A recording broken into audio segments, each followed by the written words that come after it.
This is what happens when you start retaining your seed as a man.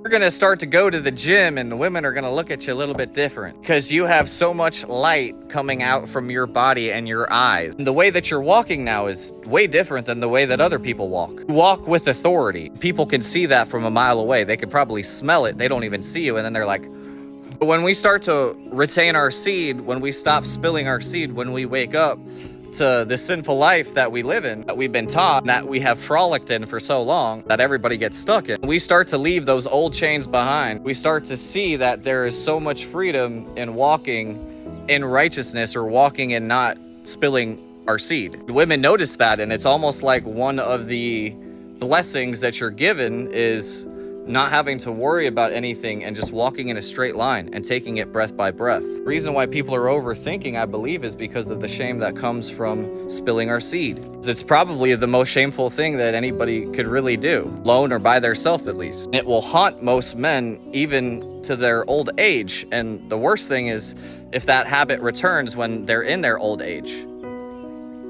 You don't want that. You don't want anything to do with nothing like that. You don't want to be one of them old people that can't help but rub one off just because they got nothing else is on C-SPAN. So just taking a look at reality, even though it might be difficult, not spilling their seed is the best thing that we could ever do for our future generations.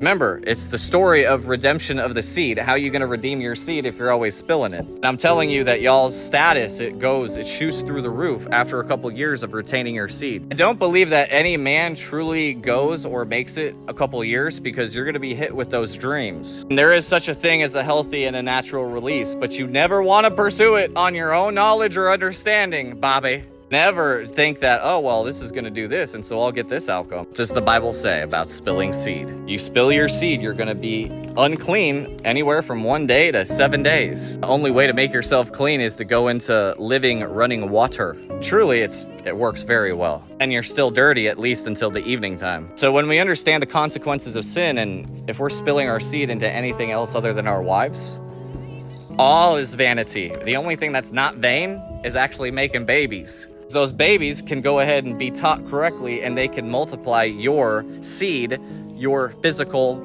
and spiritual thoughts, which are redemptive qualities that if you don't teach other people, if you don't use it, you lose it, and it might rebel against you. So important to follow the Torah, to follow the scriptures, because the Torah creates the aura. That creates healthy flora. And you want to teach that and give that to your children so that they can go ahead and give that to their future generations. But you're not going to be able to do that if you're hanging around strange women or if you're spilling your seed into an empty, barren field. It's also why we ended up making you all the Bible Health book, just about everything you need to know.